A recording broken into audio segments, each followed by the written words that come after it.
तो चलिए आज बात करते हैं इतिहास के उस मोड़ की जिसने दक्षिण एशिया का नक्शा हमेशा हमेशा के लिए बदल कर रख दिया। जी हाँ, हम बात कर रहे हैं 1947 के पहले भारत पाकिस्तान युद्ध की। एक ऐसा संघर्ष जिसकी जड़ें आज भी बहुत गहरी हैं। आइए समझने की कोशिश करते हैं कि ये सब आखिर शुरू कैसे हुआ। तो ये जो 1947 का युद्ध था ना, ये कोई रातों रात हुई घटना नहीं थी। इसे अक्सर भारत के बंटवारे की उस पहली बड़ी गलती का एक बहुत ही दुखद और लगभग तय नतीजा माना जाता है। मतलब एक गलती जिसने दूसरी गलती को जन्म दिया। एक अनजाने में हुआ संघर्ष, ये जो लाइन है ना, यही इस पूरी कहानी की आत्मा है। ये हमें सोचने पर मजबूर करती है कि कैसे एक छोटा सा दिखने वाला संकट दो नए नए बने देशों को एक भयानक युद्ध की आग में धकेल सकता है। तो सवाल ये है कि आखिर वो क्या वजहें थीं जिन्होंने इस आग को भड़काया। तो चलिए सबसे पहले उन दो बड़ी वजहों को देखते हैं जिन्होंने मिलकर जम्मू और कश्मीर में एक विस्फोटक जैसी स्थिति पैदा कर दी थी। पहली और शायद सबसे बड़ी वजह थी कश्मीर की अपनी बनावट, उसकी आबादी। मतलब यहाँ हिंदू, मुस्लिम, सिख, बौद्ध, इतनी तरह के लोग, इतनी संस्कृतियां एक साथ रह रही थी। ऐसे में सिर्फ धर्म के आधार पर इसे भारत या पाकिस्तान में से किसी एक में मिला देना लगभग नामुमकिन था। और दूसरी वजह थी इसका पॉलिटिकल स्टेटस। देखिए, कश्मीर सीधे सीधे ब्रिटिश इंडिया का हिस्सा नहीं था, वो एक रियासत थी। इसका मतलब ये था कि जब अंग्रेज भारत छोड़कर गए तो कश्मीर का भविष्य तय करने का हक सिर्फ और सिर्फ वहां के राजा का था। और इस पूरे फैसले का बोझ आकर टिक गया सिर्फ एक इंसान पर, महाराजा हरि सिंह। और वो एक ऐसे मुश्किल दौराहे पर खड़े थे जहां से कोई भी रास्ता आसान नहीं लग रहा था। आप बस कल्पना करके देखिए, एक हिंदू राजा जिसकी ज्यादातर आबादी मुस्लिम है, वो खुद उलझे हुए हैं कि भारत के साथ जाएं या पाकिस्तान के। और ऊपर से नेहरू, शेख अब्दुल्ला, माउंटबैटन, हर तरफ से जबरदस्त राजनीतिक दबाव। ये वाकई किसी बवंडर से कम नहीं था। महाराजा अभी सोच विचार में ही थे कि जमीन पर कुछ ऐसा हुआ, कुछ इतना हिंसक कि उनके पास सोचने का वक्त ही नहीं बचा। फैसला तुरंत लेना था। और वो चिंगारी भड़की अक्टूबर 1947 में, जब पाकिस्तान की शह पर हजारों की संख्या में पश्तून कबायली हमलावरों ने कश्मीर पर धावा बोल दिया। ये कोई आम लड़ाके नहीं थे, इन्हें आधुनिक हथियार दिए गए थे।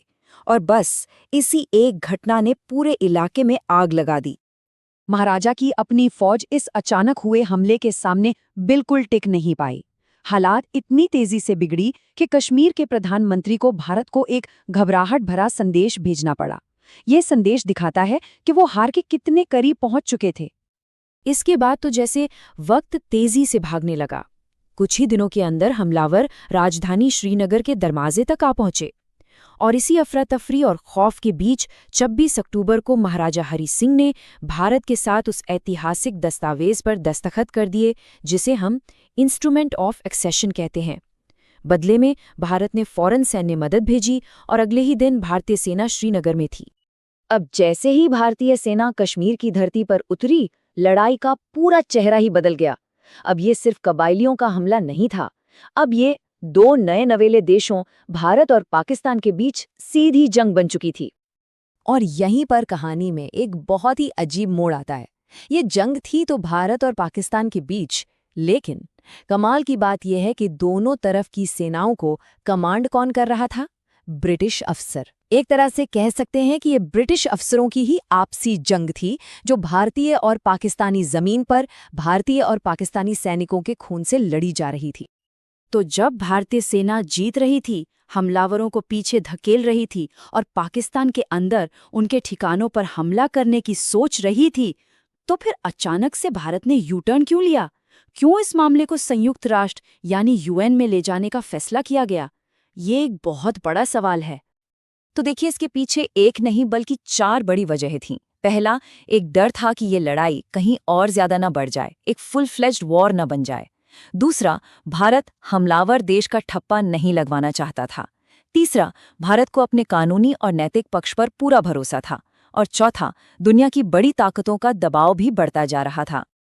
खैर, यूएन के दखल के बाद 31 दिसंबर 1948 को आखिरकार सीज फायर यानी युद्ध विराम का ऐलान हो गया। गोलियों की आवाज तो थम गई, पर जो असल सवाल थे वो वहीं के वहीं खड़े रही। 1 साल से भी ज्यादा चली लड़ाई, हजारों जानें गईं, इतना सब कुछ हुआ। तो आखिर में सवाल ये उठता है कि हासिल क्या हुआ? और इसका जवाब जितना चौंकाने वाला है उतना ही दुखद भी।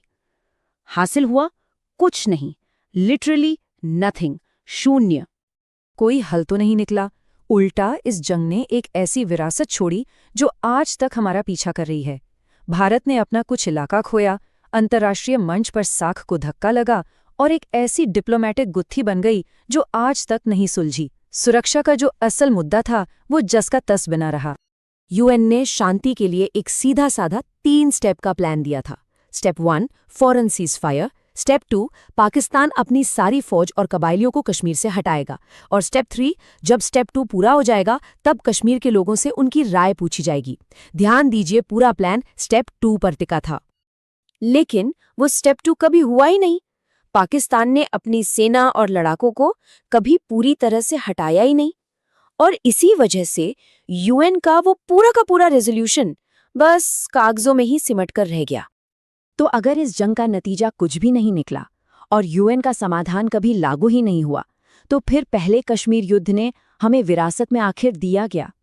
शायद कोई जीत या हार नहीं, बल्कि एक ऐसा सवाल जो आज भी जवाब ढूंढ रहा है, और एक ऐसा संघर्ष जो दक्षिण एशिया के इतिहास का एक अटूट हिस्सा बन चुका है।